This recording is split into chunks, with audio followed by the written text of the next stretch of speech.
Sorry, Marc. We're going to you're interrupt going to have to cut that short, man. We got the man in the building. You got to cut that show quick. Listen, talking about starting from the top, this is it right here, right? Like, Jayson, the guys have been talking all day about how you and Jalen have been here for a couple weeks now, putting in the work well before training camp. Why did you want to be here early to kind of set the tone of what this camp is going to be?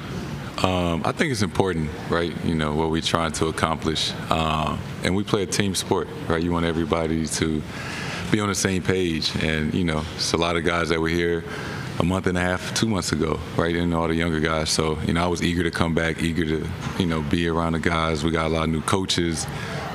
So just getting, you know, ready. So by tomorrow, you know, we all hit the ground running. You put some weight on this summer? You're looking big. You can see it. You're looking big, man. Your shoulders. Yeah, I put on, I'm like 225 now. I was like 214 last season. Wow. There you can see it in his shoulders. Good luck rest of the league. Yeah, right, for real. So this is my question. For somebody that got everything in his bag, that is all NBA player, that's had all the success, what did you work on? What was your mindset going into this summer like?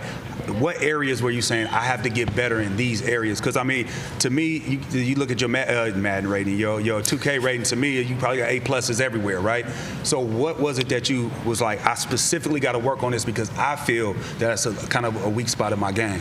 I would say being able to dictate, you know, what I want to do and not let the defenders or the defense, right? And being able to pick my spots and being able to dominate the game. Not just scoring, but in all areas, whether it's, you know, being aggressive first quarter or whether it's getting other guys involved first quarter and late game situations, making the right play, and being more efficient, right? Just how can I continue to grow, continue to be the best version of me while, you know, helping the team out and making sure we're on the right path. And was that 10 pounds that you put on, was that part of being able to dictate where you go? Did you feel that defenders were getting a little bit more physical than what you liked, and so you had to be able to deliver a blowback or be able to stand your ground? Was that part of it? A little bit, and I think I'm just getting a little bit older, and I think my body is maturing season after season, but just knowing that, you know, we're trying to play till June, you know, every year, and it's going to be a long season. So making sure that, you know, my body is in the right condition to, you know, withstand, you know, all the games and the minutes and, you know, whatever they need me to do. I know this offseason you also put in some work with Paul Pierce. We have some footage of that. How was that, just getting a chance to work out with him and maybe learn from him as well? It was great. I mean, I spent every day with Paul for like 3.5, 4 weeks. And he would come in the gym every morning, and he would work out with me in the weight room, and he would follow us to the gym while I worked out with my trainer Jrue, and he would watch. And it was just cool to have him around because, you know, even he started to get motivated. Paul lost like 15, 18 pounds. You could see it, too. That's what he said. While he was out there. And you could tell it was motivation for him, and he kind of felt younger, and, you know, it was an honor for us to have him around. And he just, in a sense, became like one of the guys. And it was great to have him around. He told stories. I asked him questions. And, you know, it was a big part of the summer. And look forward to, you know, him coming to training camp and stuff like that. And, you know, seeing him around more often. Was there one piece of advice that maybe stands out to you that he told you this summer, or maybe a story that really sticks out when you think back to that time?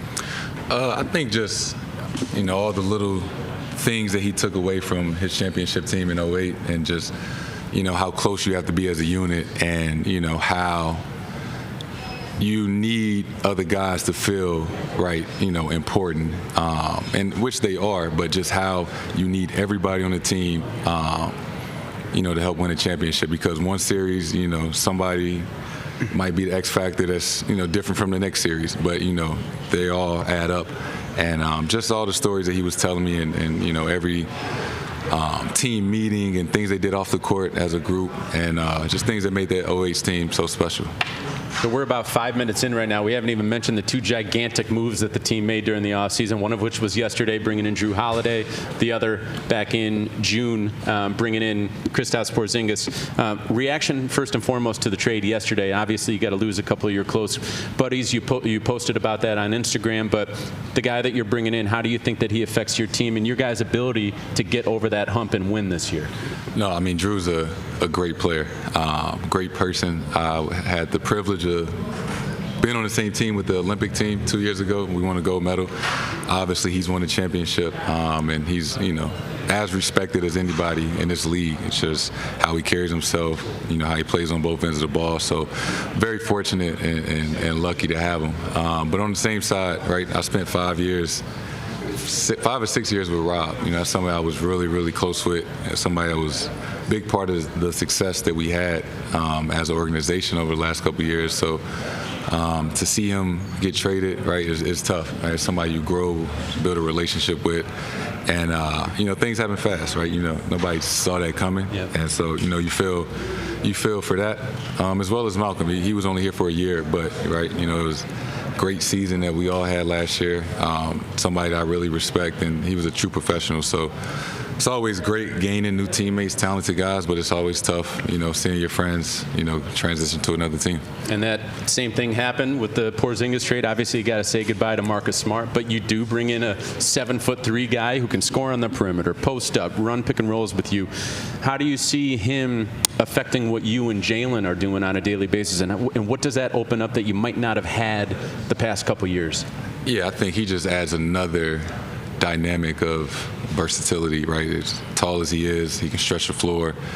I don't think we've necessarily had a presence, as tall as he is, that is as talented he is on the offensive end. And, I'm really excited about that. Somebody that can push the floor, spot up and shoot threes, take it down to the post. Just something that we really haven't had to that level, right, since I've been here. So really, really excited, to have him on our team.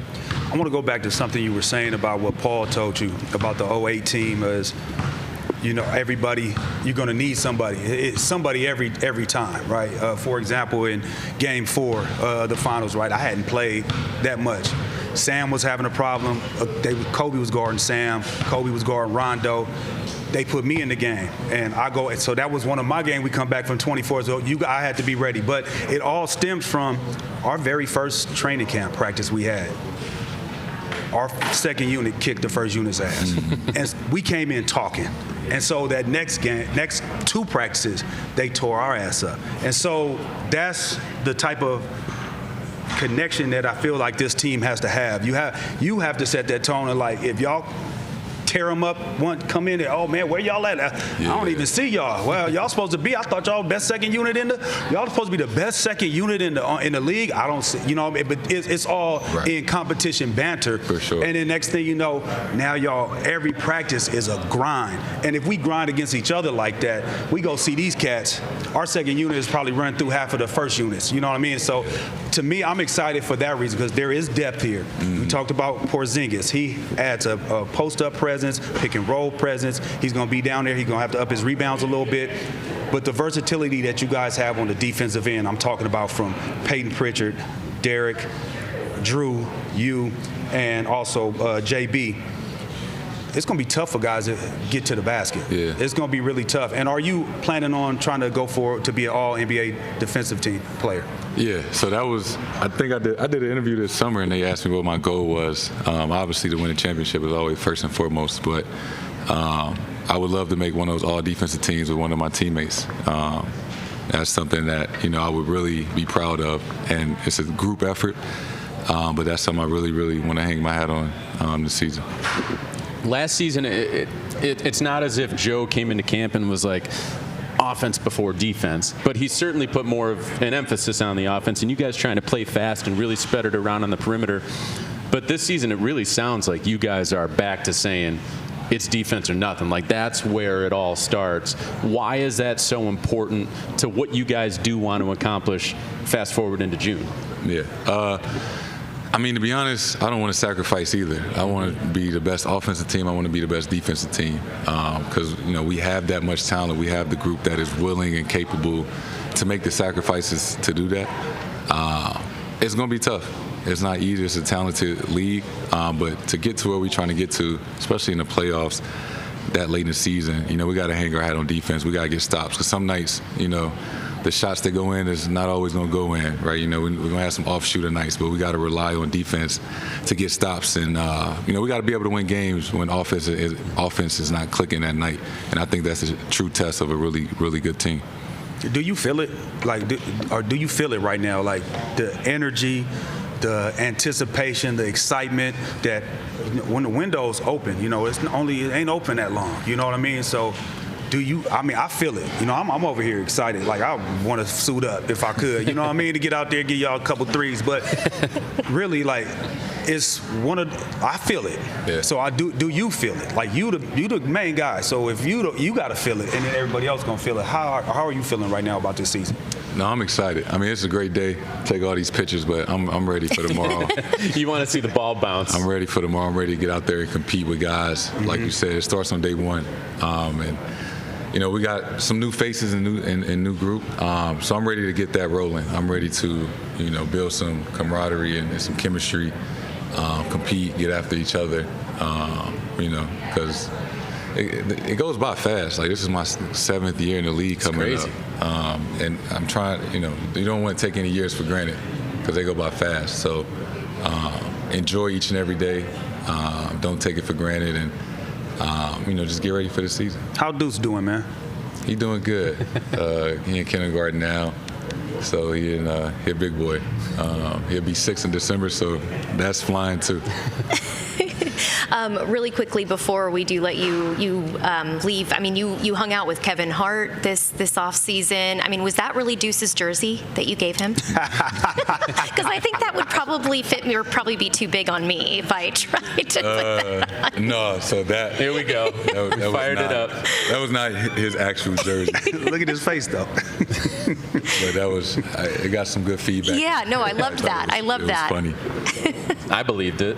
That's hilarious. How was it getting to do this with him? I know he's kind of like a mentor to you in some ways, right? Yeah, this was fun because this was like easy, right? We have a relationship. We talk all the time. So doing this was just, it was another conversation just with cameras and people watching. Yeah. So it was real authentic and organic, and we just had fun with it. So let me ask you this, because I was in your position before. Talk about how much fun it is to experience going into playing in the league, your son being right there next to you, being in the locker room and having just talk about how much fun that is, because to me it was one of the best moments that I had playing. It was here with the Celtics, mm-hmm. Even though he went everywhere with me, but here with the Celtics, winning, they allowed him to be the ball boy and all of those type of things. Just speak on that a little bit. Yeah, it was great, and I didn't realize how big Deuce would be, but a star. I didn't envision that happening, but it's gotten so much more fun as he's gotten older, right? And to be able to more and more understand, what I'm doing in the games. He asked me the other day, do you have a game yet? Do you have a game yet? So he's excited. He loves coming to the Garden. He loves running around. He loves coming to the back and playing with the guys. So seeing him grow up here and the relationship that he's had and how much fun he has being around, it's really cool to see that, we growing up in Boston together, essentially. And one last question before we let you go, and it kind of alludes to that, but you said this summer in that same story with Jeff Goodman that you've just started feeling that real connection with the city, kind of like Deuce is probably feeling that connection with the city because he's really growing up here. Why did that just start now? And can you describe what that feeling is of having that connectivity of where you're playing and where you're calling home now? When I got here, I was 19. Yeah. All right, I was... couldn't even drink. Yeah, I was a baby. I was 19. I was coming into a new city, starting a new job. Deuce was born 3 months later. I was a real skinny, quiet kid. And for me, I just always identified with being from St. Louis, right? It's like I didn't pick to come here. I just, somebody told me to come here. So it was hard at first. And I think just when you think about it, I bought my first home in Boston. I bought my first car. My son was born in Boston. I've spent almost 7 years of my life. I'm 25. It's a big chunk of my life in the city of Boston, and I've grown to build a lot of relationships away from the organization, right? Like people that I know in Boston, and I've had so many great memories here that, I would say over the last year and a half or two that I've really, felt like I was a part of Boston, and that's a hell of a feeling. Mm-hmm. It's good to hear. It's only going to get stronger when you get that chip. Trust me. I know it. Sure. You can say it, right? No Eddie? doubt. I mean, what was your feeling about the city after you guys won? Well, about the city, first of all, let me say this. Boston fans are different from any other fans. They understand the game. You could talk to a guy that's on the airplane and you could start talking basketball and he knows what he's talking about. A lot of fans are casual fans. They really don't understand the game or the ins and outs of how the game goes or how you could put together a team and who's missing. Well, these fans get it. And, winning the championship and competing. And one thing about it, too, I wasn't a star. I never had your talent, right? But I competed. I played hard. I left it out on the court, and they respect that. So winning the championship just put everything over the top.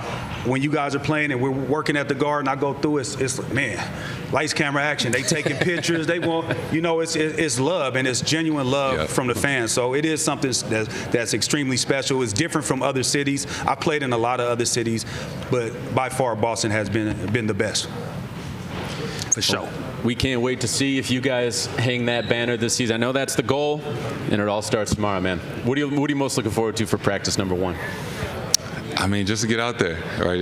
I've missed playing basketball. I've missed competing. Missed being with the guys on the team. Summer is fun, but I love to play basketball, so I'm excited to get back to doing that. Great. Right back at it. Thank you. Great to see you. See you tomorrow. Thank you, JT. Good luck this season, man. Good to see you.